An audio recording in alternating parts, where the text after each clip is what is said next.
إلا المودة في القربى صدق الله مولانا العظيم وبلغنا رسوله النبي الكريم الأمين أو كما قال النبي صلى الله تعالى عليه وآله وسلم حسين مني وأنا من الحسين صدق رسوله النبي الكريم الأمين سبحان ربك رب العزة عما يصفون وسلام على المرسلين والحمد لله رب العالمين.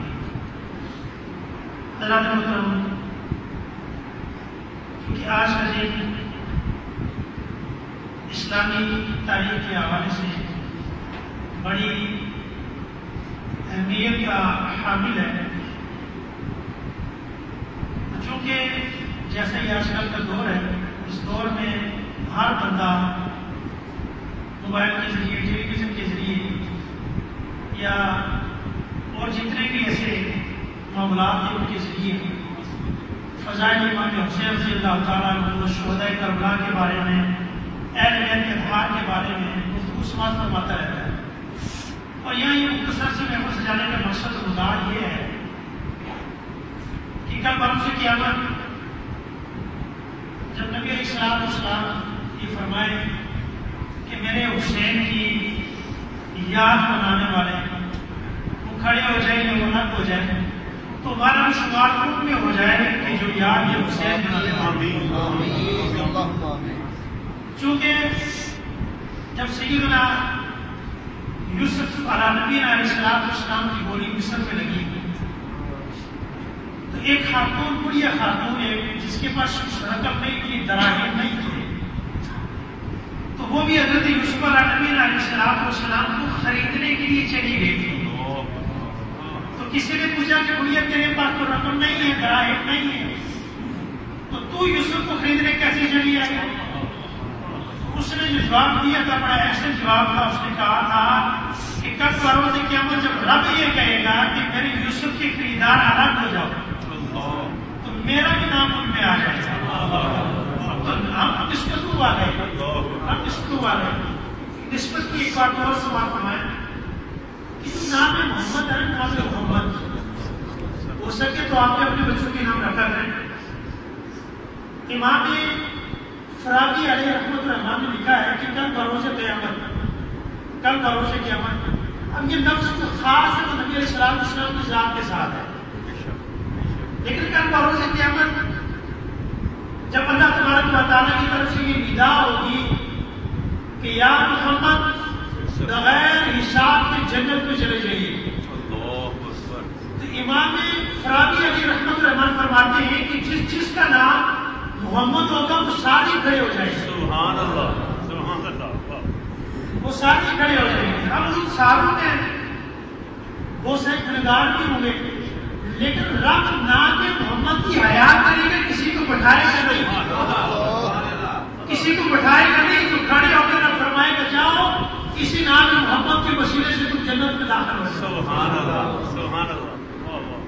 مقصد یہ ہے کہ ہماری نسبت قائم ہو جائے امام حسین علیہ السلام کے ساتھ کہ ہم بھی آپ کی یاد میں محفل سجائے بیٹھے ہیں. تو جو آیت کریمہ میں نے تلاوت کی قل لا اسألکم علیہ اجرا الا المودۃ فی القربى، اللہ تبارک و تعالیٰ فرماتا ہے کہ محبوب کہہ دیجیے لا اسألکم علیہ اجرا، میں نہیں سوال کرتا جو تمہیں میں نے عطا کیا، اندھیروں سے نکال کر نوروں میں داخل کر دیا، اس کے بارے میں کوئی اجرت طلب نہیں کرتا. الا المودۃ فی القربى، ہاں جو میرے قرابت دار ہیں ان کے ساتھ مودت اختیار ہے. قرآن میں دو لفظ استعمال ہوئے، محبت کا بھی اور مودت کا بھی.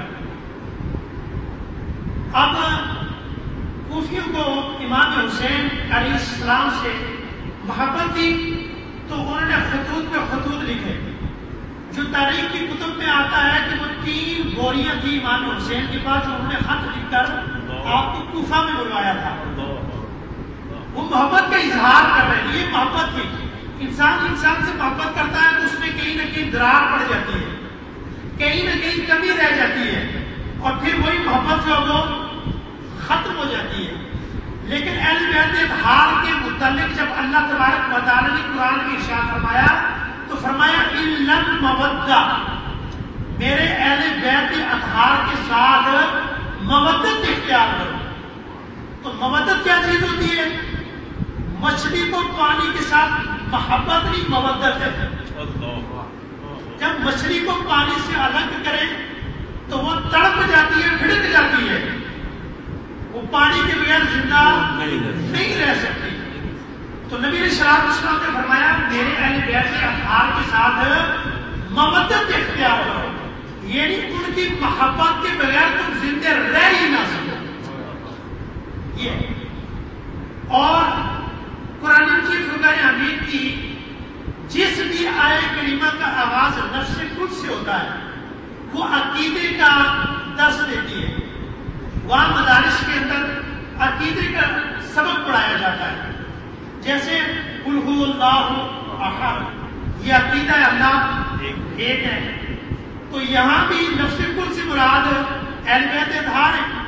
تو امام حسین رضی اللہ تعالیٰ عنہ کو لفظ قدس سے نہ تو عمل مانا جائے اور نہ مسلک مانا جائے، امام حسین کو لفظ قدس سے عقیدہ مانا جائے، تو پھر بات سمجھ آئے گی کہ امام حسین کیا ہے۔ اب عقیدہ ٹھیک ہو تو عمل تھوڑا بھی ہو تو بات بن جاتی ہے،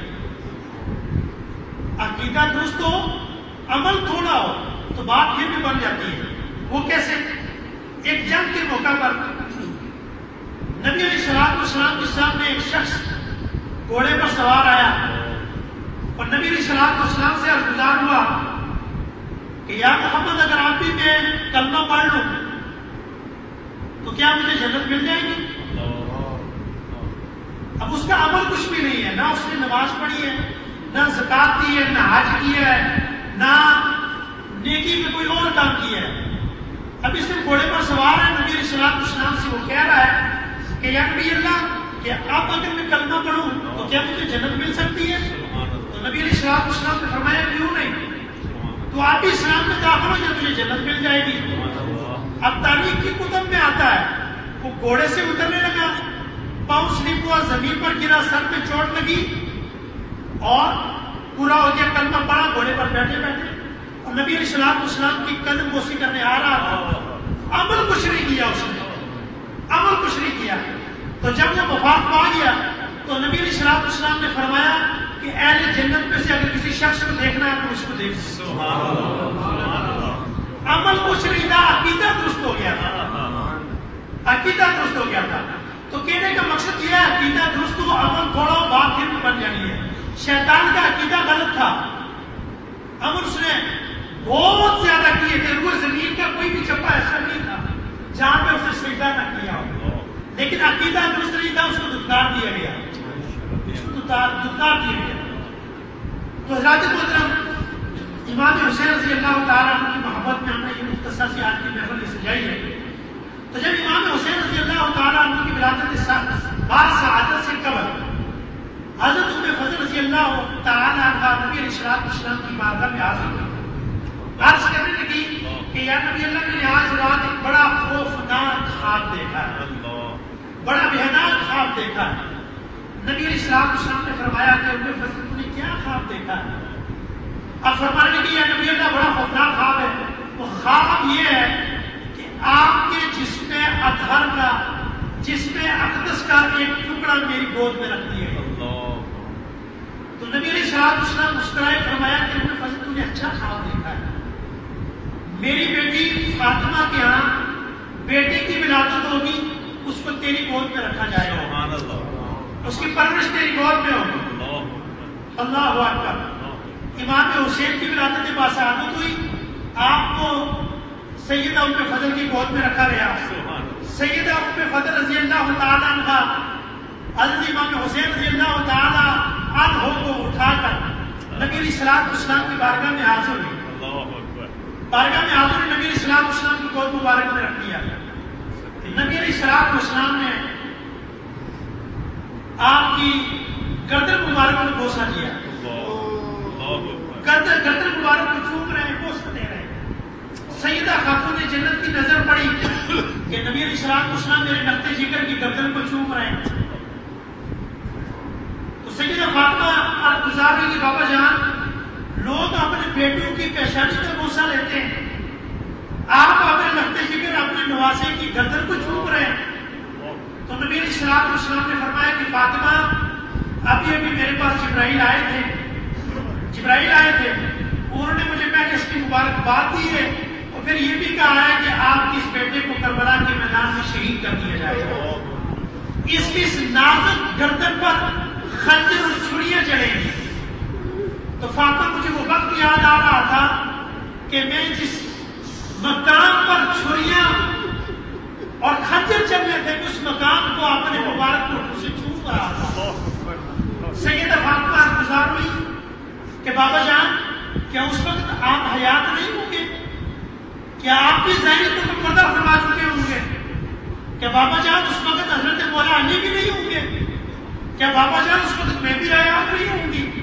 تو نبی علیہ السلام نے فرمایا کہ ہاں فاطمہ اس وقت ظاہری طور پر میرا بھی وصال ہو چکا ہوگا، مولا علی بھی پردہ فرما چکے ہوں گے، اے فاطمہ اس وقت تو بھی پردہ فرما چکی ہوگی۔ کثیر صحابہ کرام رضوان اللہ تعالی علیہم اجمعین جو میرے اہل بیت اطہار سے محبت کرتے ہیں یہ بھی پردہ فرما چکے ہوں گے۔ اس وقت کربلا کی تپتی ہوئی زمین ہوگی اور یہ میرا حسین ہوگا، یہ میرا حسین ہوگا۔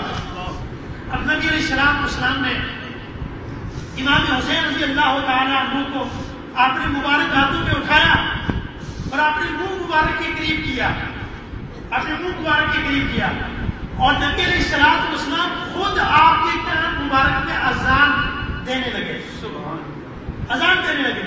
جب نبی علیہ السلام نے اذان دی تو گویا آنکھوں ہی آنکھوں میں پھر اشارے ہو گئے کہ حسین یہ تیرے نانا کی آواز ہے، حسین یہ تیرے نانا کی آواز، اس آواز کی لاج رکھنا، اس آواز کی لاج رکھنا۔ تو گویا امام حسین نے آنکھ کھولی، نانا جان کے وجوہات چہرے کا دیدار کیا اور نظروں کی نظروں میں کہہ دیا نانا جان آواز آپ کی ہے، کام حسین کے ہیں، وقت آئے گا لوگ اذان مسجدوں میں دیتے ہیں، لوگ قرآن کی تلاوت مسجدوں میں کرتے ہیں، نانا جان وقت آئے گا حسین کیسے میں قرآن کی تلاوت کرے۔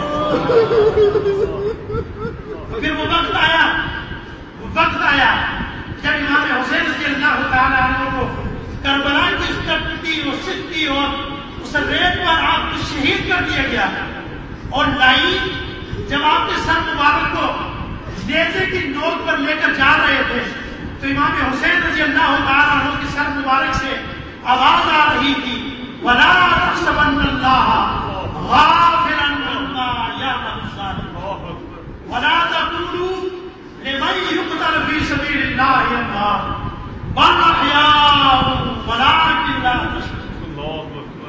یہ وہ امام حسین تھے کہ جن کے متعلق میرے آقا نے فرمایا حسین منی وَأَنَا مِنَ الْحُسَيْنِ، حسین مجھ سے ہے میں حسین سے ہوں۔ یہ نبی علیہ السلام نے فرمایا کہ اللہ میں حسین سے محبت کرتا ہوں، تو بھی حسین سے محبت فرما، تو بھی حسین سے محبت فرما۔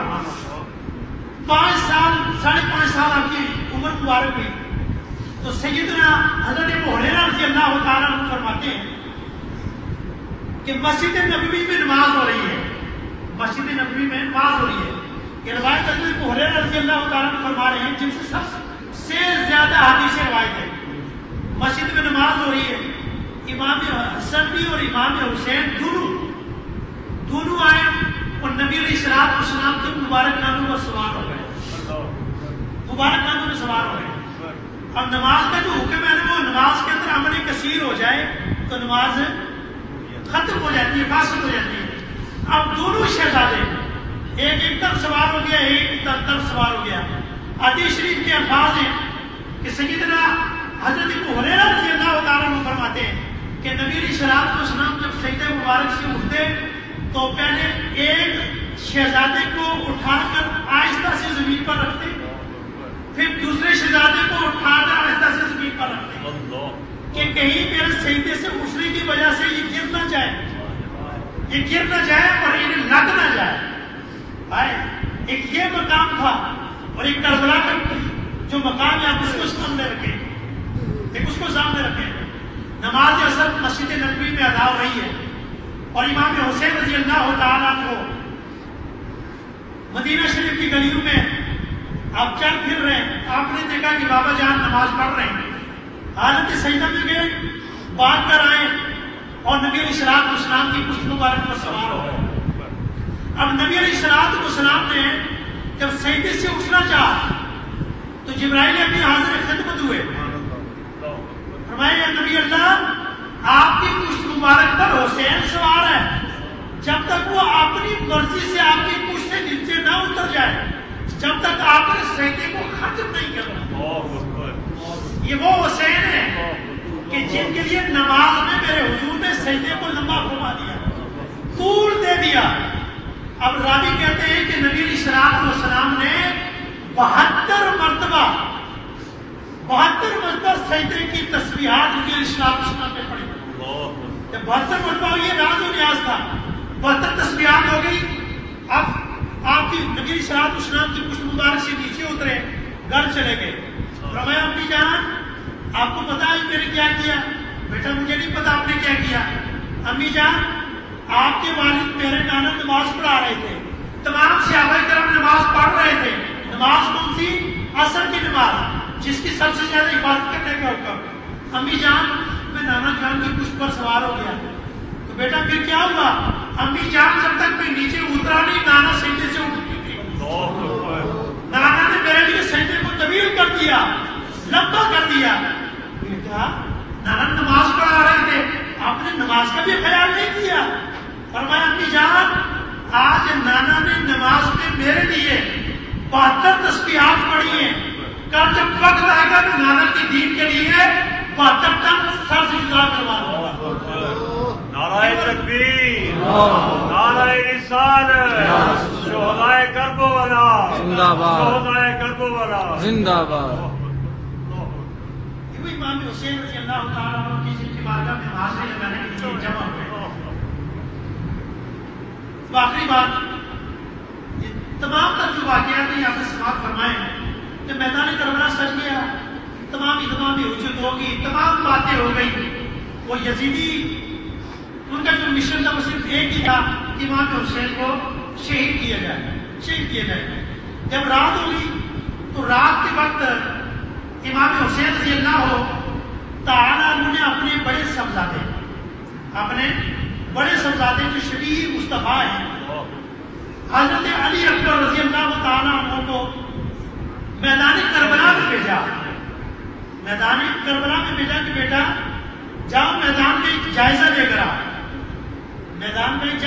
آؤ۔ حضرت علی اکبر رضی اللہ تعالیٰ عنہ میدان کربلا کا جائزہ لینے گئے۔ جب جائزہ لینے گئے تو آپ نے دیکھا کہ میدان کربلا کے وسط میں ایک نقاب پوش عورت اس کے اندر سے کنکر چن رہی ہے۔ نقاب پوش، رات کا پہر ہے، نقاب پوش عورت میدان کربلا میں کنکر چن رہی ہے۔ حضرت علی رضی اللہ تعالیٰ عنہ نے آپ سے گفتگو کرنا چاہیے، آپ سے پوچھنا چاہیے کہ آپ کون ہیں اور آپ کو میدان کربلا کے اندر سے کنکر سمیٹ رہی ہیں، اٹھا رہی ہیں۔ تو اس نقاب پوش خاتون نے آپ کو کوئی جواب نہیں دیا۔ جب آپ واپس آ گئے تو امام حسین بھی جانتے تھے کہ ماجرا کیا ہے۔ امام حسین نے پوچھا کہ صاحبزادے آپ نے میدان کے اندر کوئی چیز دیکھی؟ تو حضرت علی اکبر رضی اللہ تعالیٰ عنہ کہنے لگے کہ بابا جان، میدان کے وسط میں ایک نقاب پوش عورت کنکر چن رہی تھی۔ میں نے اسے پوچھنا چاہا کہ آپ کون ہیں، اس نے جواب نہیں دیا۔ امام حسین کی آنکھوں سے آنسو نما ہو گئے، فرمانے لگے کہ بیٹا وہی تو میرے شہید ہونے کی جگہ ہے، اور میری والدہ سیدہ فاطمہ آ کے کنکر اٹھا رہی ہے کہ میرا حسین گرے گا، تو ان کنکروں کی وجہ سے میرے حسین کے جسم میں کہیں درد نہ ہو، اور ان نامتیر نے امام حسین رضی اللہ تعالیٰ عنہ کے خون کے پیاسے تھے، ان پر یہ تمام چیزیں عیان تھی، آپ کا مقام آپ کی ان کے سامنے عیان تھا، ساری چیزیں ان کے سامنے عیان تھی، لیکن ان کے سامنے جو چیز تھی وہ صرف ایک تھی کہ یزید لعنتی نے، یزید پلیت نے ہر ایک بندے کو یہ بتا دیا تھا کہ امام حسین کے ساتھ جنگ کرو، آپ کا سر کاٹ کر میرے سامنے لے آؤ، کسی کو میں گورنر بنا دوں گا، کسی کو میں حکومت میں یہ رتبہ دے دوں گا، کسی کو حکومت میں یہ مقام دوں گا. اور لعنتیوں کی آنکھوں پر پٹی تھی، اس وجہ سے انہوں نے امام حسین رضی اللہ تعالیٰ عنہ اور آپ کی جمیع رفاقہ کو بھوکا پیاسا رکھ کر اور کربلا کی اس تپتی ہوئی زمین پر اور دھوپ کے ان تیز شعلوں میں آپ کو شہید کر دیا. ورنہ امام حسین چاہتے تو کیا نہیں ہو سکتا تھا. آخری بات، امام حسین رضی اللہ تعالیٰ عنہ کی بارگاہ میں ایک جن حاضر ہوا. تاریخ کی کتب میں آتی ہے یہ بات. ایک جن حاضر ہوا. اب انہوں نے فرات کے کنارے 4000 فوج لگائی ہوئی تھی. تو ایک جن امام حسین رضی اللہ تعالیٰ عنہ کی بارگاہ میں حاضر ہوا. فرمانے لگا، یا امام، میں آپ کا غلام ہوں، اگر آپ چاہیں تو میں نہر فرات کا جو کنہ ہے وہ آپ کی طرف بہا دوں. نہر فرات ادھر نہیں جائے گی، اس کا پانی ادھر نہیں جائے گا، میرا پر مارنے کی دیر ہے، وہ آپ کے فیکوں سے گزر کر جائے گا. امام حسین رضی اللہ تعالیٰ نے فرمایا کہ جن ہم اللہ تبارک و تعالیٰ کی رضا پر راضی ہیں، جو رب چاہتا ہے اس پر راضی ہیں. ہمارے رب کو بھی پتا ہے کہ امام حسین اور ان کی جدید رفاقہ پر پانی بند کیا ہوا ہے، اور اس میں شیر خار بچے ہیں، عورتیں ہیں، ان کو حیا نہیں اس چیز کی، اور پانی اس کا بند کر رہے ہیں جو خود ساقی کوثر کا وادی ہے. پانی اس کا بند کیا ہوا ہے جو ساقی کوثر کا وادی ہے. اور یہ کس منہ سے وہاں جائیں گے؟ نماز جمعہ میں قائم ہو رہا تھا، وہ کہہ رہے امام حسین جلدی ہم سے جنگ کیجیے، یا یزید کی بیعت کر لیجیے، یا جنگ کریں شہید ہو جائے، یا یزید کی بیعت کر لیں، نہیں تو جمعہ کا وقت جا رہا ہے، ہم نے جا کے جمعہ پڑھنا ہے. اور جن کی وجہ سے جمعہ میسر آیا تھا ان کو آپ شہید کر رہے ہیں، تو پھر کون سے جمعہ کی نماز آ کے ادا رہے ہیں؟ اللہ تبارک و تعالیٰ سے دعا کرتا تعالیٰ ہم سب کو امام حسین رضی اللہ تعالیٰ عنہ کی دوپہر آپ کے وسیلے سے ہم سب کی بے حساب بخشش عطا فرمائے.